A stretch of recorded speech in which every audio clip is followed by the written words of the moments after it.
கிறிஸ்து இயேசுவில் அன்பிற்கினிய சகோதர சகோதரிகளே, தொடர்ந்து ஆண்டவர் இயேசுவினுடைய மலைப்பொழிவு மறைவுரையை நாம் வாசித்து கொண்டிருக்கின்றோம். ஒவ்வொரு நாளும் நற்செய்தி பகுதியிலே அந்த வகையிலே இயேசு இன்றைக்கு கூறுவது மிக பொதுமறையான ஒரு போதனையாக நாம் எடுத்துக்கொள்ள வேண்டும்.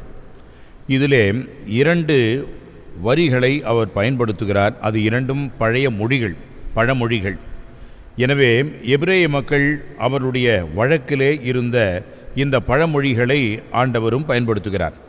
தூய்மையானது எதையும் நாய்களுக்கு கொடுக்க வேண்டாம் என்றும், பன்றிகள் முன் உங்கள் முத்துக்களை எரிய வேண்டாம் என்றும் சொல்கின்றார். அன்புக்குரியவர்களே, இதை நாம் தவறாக பன்றிகள், நாய்கள் என்றெல்லாம் ஆண்டவர் சொல்கிறார் நினைத்துவிடக்கூடாது. மாறாக இதனுடைய அர்த்தத்தை கண்டுபிடிக்க வேண்டும்.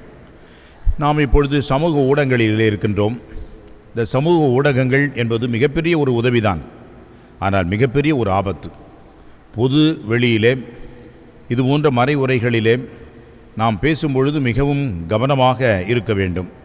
எவ்வளவு கவனமாக இருந்தாலும் நாம் பேசியதை அவர்கள் இட்டுக்கட்டி அப்படியும் இப்படியுமாக பிரித்து நம்மை துன்பத்திற்கும் பலவிதமான இக்கட்டான சூழ்நிலைக்கும் ஆளாக்குகின்ற நிலை நமக்கு நிச்சயமாக ஒரு மிகப்பெரிய ஒரு ஆபத்து, ரிஸ்க் என்பது இருக்கிறது.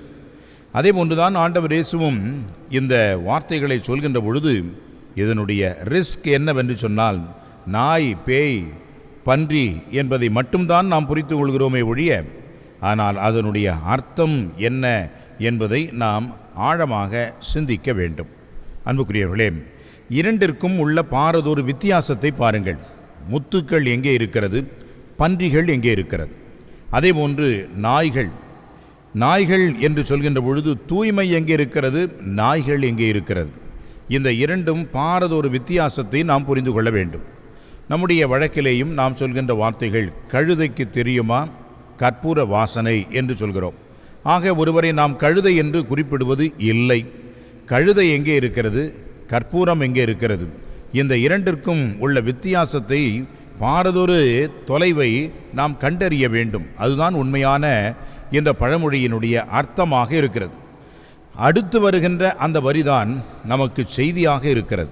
எனவே நீங்கள் என்ன செய்ய வேண்டும் என்று சொன்னால், உங்களுக்கு மற்றவர்கள் என்ன செய்ய வேண்டும் என்று விரும்புகிறீர்களோ அதையே நீங்களும் பிறருக்கு செய்யுங்கள் என்று ஆண்டவர் அறிவுறுத்துகிறார். இதுதான் திருச்சட்டம், இதுதான் இறைவாக்கு. அன்புக்குரியவர்களே, நம்முடைய சிறுச்சபை சட்டம் என்று சொல்லுகின்ற கேனன் லா ஏறக்குறைய 1600 சட்டங்கள் இருக்கிறது.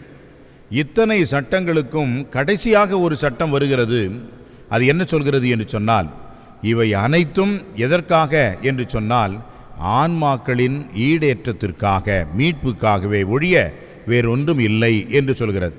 All these canons for the salvation of souls என்ற வார்த்தைகளோடு தான் அந்த சட்ட தொகுப்பே நிறைவு அடைகிறது.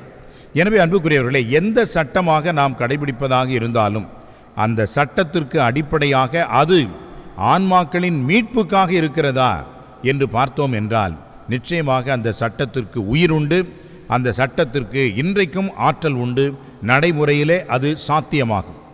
அதே போன்றுதான் ஆண்டவர் இயேசு இப்பொழுது கொடுக்கின்ற இந்த அடிப்படை கொள்கை என்பது என்னவென்றால், எந்த நிலையில் இருந்தாலும் தீமையை தவிர்த்து நன்மையை செய். பல நேரங்களிலே தீமையை தவிர்த்துவிட்டு நன்மையை செய்யாமல் இருப்போம். ஆனால் ஆண்டவர் இயேசு சொல்வது நெகட்டிவ், எதிர்மறையாக தீமையை தவிர்த்து நேர்மறையாக நன்மையை செய் என்று சொல்கின்றார். தீமையை எப்படி தவிர்க்க வேண்டும்? பிறருக்கு நாம் செய்கின்ற தீமைகளை தவிர்க்க வேண்டும். நன்மையை எப்படி செய்ய வேண்டும்? எனக்கு பிறர் செய்ய வேண்டிய காரியங்களை எல்லாம் நான் அவர்களுக்கு செய்ய வேண்டும். எனவே அன்புக்குரியவர்களே, இந்த நன்மை தீமை என்று 2ஐயும் எதிரும் புதிருமாக போராட்டமாக வைக்காமல், தீமையை அவர் தள்ளி நன்மையை செய் என்று சொல்லி நமக்கு 2ஐயும் இணைத்து நமக்கு சொல்கின்றார்.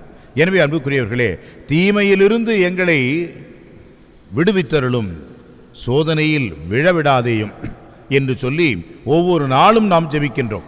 இதனுடைய அடிப்படை அர்த்தம் என்னவென்று சொன்னால், ஆண்டவர் காட்டுகின்ற தீமையை தவிர்த்து நன்மையை செய்கின்ற நல்வழியைத்தான் நமக்கு சொல்கிறது. அந்த வழி இடுக்கமான வழி, வாழ்வுக்கு செல்லும் வழி அவ்வளவு ஒரு எளிமையான வழி அல்ல, இடுக்கமான வழியாக இருக்கிறது. அந்த வழியில்தான் நீங்கள் செல்ல வேண்டும். அது என்ன வழி? பிறருக்கு எந்த ஒரு காரணத்தை கொண்டிட்டும் காலத்திலும் தீமை செய்யாமல் நன்மையை செய்கின்ற நல்ல உள்ளம் கொண்டவர்களாக வாழ்வது என்பதுதான். எனவே அன்புக்குரியவர்களே, இத்தகைய ஒரு மேலான வாழ்வை, தூய்மையான வாழ்வை, இறைவனுக்கு ஏற்றதொரு வாழ்வை வாழ இறையருளை வேண்டுவோம். ஆண்டவரின் அருள் பெற்று வாழ்வோம். ஆமென்.